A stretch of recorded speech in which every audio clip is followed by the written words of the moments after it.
অন্তর্বর্তীকালীন সরকারের উপদেষ্টা পরিষদে জায়গা পেলেন যারা। ডক্টর মোহাম্মদ ইউনূসের নেতৃত্বে বৃহস্পতিবার গঠিত হতে যাচ্ছে অন্তর্বর্তীকালীন সরকার। এই সরকার সম্ভাব্য 16 উপদেষ্টার একটি তালিকা পাওয়া গেছে, তবে এ ব্যাপারে আনুষ্ঠানিকভাবে নিশ্চিত হওয়া যায়নি। এ তালিকায় আছেন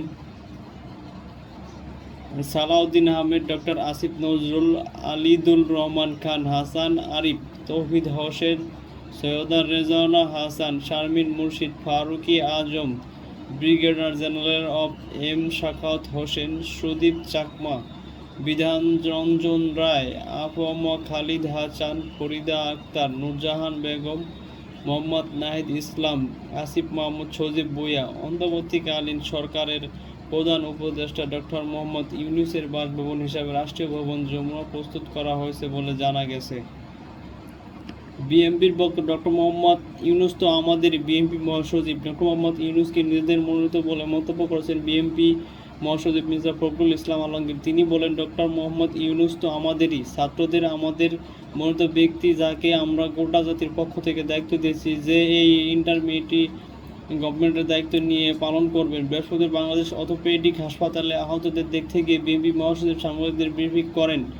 এই গোটা সমস্যার মূল হিসাবে গণতন্ত্রের অভাবকে উল্লেখ করে এই গণতন্ত্রকে ফিরিয়ে আনা ডক্টর মোহাম্মদ ইউনূসের প্রধান কাজ হিসেবে বর্ণনা করেন তিনি। যত দ্রুত তিনি গণতন্ত্র ফিরিয়ে আনতে পারবেন, তত তিনি সাফল্য অর্জন করবেন। অতি দ্রুত নির্বাচনের মধ্য দিয়ে গণতান্ত্রিক সরকারে প্রত্যাবর্তন করতে হবে বলেন মিস্টার আলমগীর। এছাড়াও আইনশৃঙ্খলা ফিরিয়ে আনা এবং অর্থনীতিকে সচল রাখার মধ্যে কথা বলেন তিনি। আইনশৃঙ্খলা বাহিনীকে ফিরিয়ে আনা হবে প্রথম কাজ। দেশে ফিরে ডক্টর মোহাম্মদ ইউনূস বলেছেন, আইনশৃঙ্খলা ফিরিয়ে আনা হবে। বিভিন্ন জায়গায় হামলা এবং আক্রমণ ষড়যন্ত্রের অংশ উল্লেখ করে তিনি বলেন, এগুলো আমাদের কিছু না, আমাদের কাজ সবাইকে রক্ষা করা। প্রতিটি মানুষ আমাদের ভাই বোন, আমাদের বোন।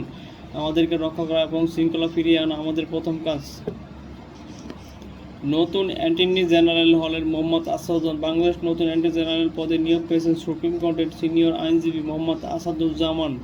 বৃহস্পতিবার আইন, বিচার ও সংসদ বিষয়ক মন্ত্রণালয় থেকে প্রকাশিত এক আদেশে তার নিয়োগের কথা জানানো হয়। বৃহস্পতিবার অ্যাটর্নি জেনারেল হিসেবে যোগ দেবেন বলে বাংলাকে নিশ্চিত করেন এই আইনজীবী।